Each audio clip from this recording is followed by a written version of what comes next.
Hello friends, आपका स्वागत है मेरे चैनल संजय परमार 21 के।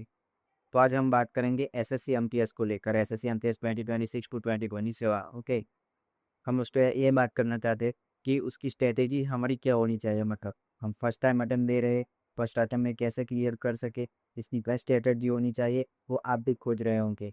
और कई सारे यूट्यूब पर ऐसे वीडियो भी मिल जाएंगे जो स्ट्रेटेजी बताते होंगे, लेकिन आप फिर सबसे कोई स्ट्रेटेजी नहीं बताता होगा। आई थिंक कि मेरे जैसा कोई स्टूडेंट होगा जो ये स्ट्रेटेजी फॉलो कर सकता है, जो मैं आपको आज बताऊंगा। तो चलो वीडियो को करते हैं स्टार्ट। तो हम बात करते हैं पहले एसएससी एमटीएस के एग्ज़ाम पैटर्न की। तो हमारा एग्ज़ाम पैटर्न सिलेबस और सेम ही रहता है, मतलब इंग्लिश है, रीजनिंग है, मैथ्स है और जीके है। ओके, तो बेसिकली एग्ज़ाम पैटर्न ऐसा होता है कि 2 सेशन में एग्ज़ाम कराया जाता है। मतलब एक ही दिन एग्ज़ाम होता है, लेकिन वो एक दिन में 2 सेशन होते हैं, मतलब 45-45 मिनट के। ओके, तो उस 45-45 मिनट के जो सेशन में होता है, ऐसा है कि फर्स्ट सेशन जो होता है वो मैथ्स और रीजनिंग के बीच होता है। मैथ्स के 20 क्वेश्चन और रीजनिंग के 20 क्वेश्चन, और वो दोनों मिला के हमारे 40 क्वेश्चन होते हैं। ओके, तो हमें उसमें करना क्या है, जनरल कैटेगरी वाला बच्चा जो होगा ना, उसको उसमें से लगभग पास होने के लिए, क्वालिफाई करने के लिए, आपको पता है कि सेशन 1, क्योंकि वो क्वालिफाई होता है, तो इसको क्वालिफाई करने के लिए जनरल कैटेगरी वालों को सिर्फ 12 से 13 क्वेश्चन करने होंगे। मतलब ओवरऑल 12 से 13 क्वेश्चन आप कर देंगे तो आप इजीली क्वालिफाई कर जाएंगे सेशन 2 के लिए। तो एक बात बता देता हूँ कि रीजनिंग और मैथ जो सेशन 1 का होता है, वो आपके 20-20 क्वेश्चन का होता है, 40 मार्क का। ओके, सॉरी, 40 मार्क का नहीं, 20-20 क्वेश्चन का होता है।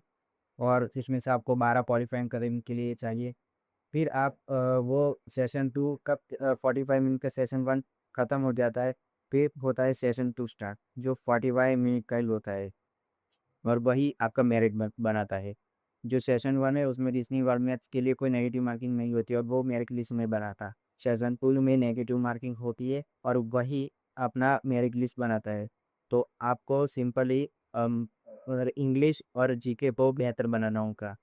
आप रीजनिंग और मैथ्स को देख सकते हैं, लेकिन ऐसे रीजनिंग और मैथ्स को मैं कहूँगा कि आप लास्ट में रिवीजन के लिए रख लो उसको। लास्ट में जो प्रीवियस ईयर क्वेश्चन होंगे वो लगा लेंगे, खुद ही हो जाएगा। 12-13 क्वेश्चन करना है, और जैसे भी नेगेटिव मार्क्स मिलने तो वैसे भी आप कर सकते हैं। तो मेरा बेसिकली आपको यही स्ट्रेटेजी रहेगा कि आप इंग्लिश को प्रेफरेंस दो और चीज़ों को प्रेफरेंस दो। सबसे पहला इंग्लिश का ग्रामर पहले पक्का करो, पहले ग्रामर पर बेस बनाओ, फिर वोकेबलरी पे जाना। ऐसा भी कर देते हैं जी। आप अगर दोपहर को फ्री होते, मेरा क्या है, मैं दोपहर 1 से 3 बजे तक मैं ग्रामर लेता हूँ, मेरा फिक्स टाइम है इन हाउस। तो आप उसे भी प्रिपेयर कर सकते हैं, सुबह उठ के आप वॉकअप कर सकते हैं। मतलब आपको जिस टाइम को ज़्यादा टाइम मिलता है उस टाइम को आप ग्रामर में लगाइए, और ऐसे मॉर्निंग में आपको वोकेबलरी ही चूज़ करना है।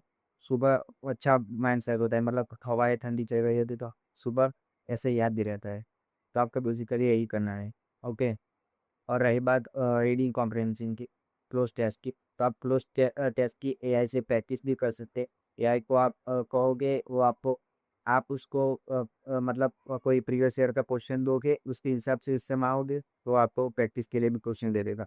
और आपको रीडिंग कॉम्प्रहेंशन करना है, मतलब कोई 10th की बुक हो गई, 12th की बुक हो गई, सिर्फ आपको आपको इंग्लिश समझ में आनी चाहिए। इंग्लिश पढ़ना है, इंग्लिश पैराग्राफ को पढ़ना है, और आपको इंग्लिश समझ में आनी चाहिए। और बाकी कसर रह जाएगी वो वॉकेट की, तो वॉकेट कर लोगे तो वो हो जाएगा। और ग्रामर करोगे तो उसमें ग्रामेटिकल अगर अगर पूछेगा वो स्टेट, तो वो भी हो जाएगा। तो आपको सबसे पहले इंग्लिश में ग्रामर पे बेस बनाना होगा। और जीके का तो आप कोई भी यूट्यूब चैनल से कर सकते हैं। मतलब जीके के लिए उसमें बहुत डीप जाने की ज़रूरत नहीं है, ऊपर ऊपर से कर लगे फिर भी चलेगा। लेकिन आपको बेसिकली सेशन 2 पे ही ज़्यादा फोकस करना होगा। अगर कैटेगरी वाइज में कहूँ तो SC ST कैटेगरी वालों को मिनिमम 120 आ जाएगी फिर भी चलेगा। अब ओबीसी वाले को, ओबीसी वाला बच्चा 121 के 35 के नीचे ले आएगा फिर भी चलेगा। और रही बात ये जनरल कैटेगरी वाली, तो जनरल कैटेगरी वालों को मैक्सिमम तो लाना होगा। मतलब 150 का पेपर होता है, तो 150 में से आपका मिनिमम 140 तो रहना चाहिए इतने हिसाब से। तो आपको ऐसे स्ट्रेटेजी करनी है। अगर आपको हर एक सब्जेक्ट की चाहिए तो मैं बाद में वीडियो बना दूंगा। अभी ये कंबाइन है, सभी चाहिए कंबाइन, मैंने स्ट्रेटेजी आपको बता दी। वो आपको chapter by syllabus, subject by subject चाहिए कि मैं नेक्स्ट वीडियो में सब्जेक्ट बाय सब्जेक्ट से स्टार्ट करूँगा। ओके, नेक्स्ट वीडियो होगी मेरी इंग्लिश की। ओके, तो मिलते हैं किसी नई वीडियो में, तब तक के लिए जय हिंद, जय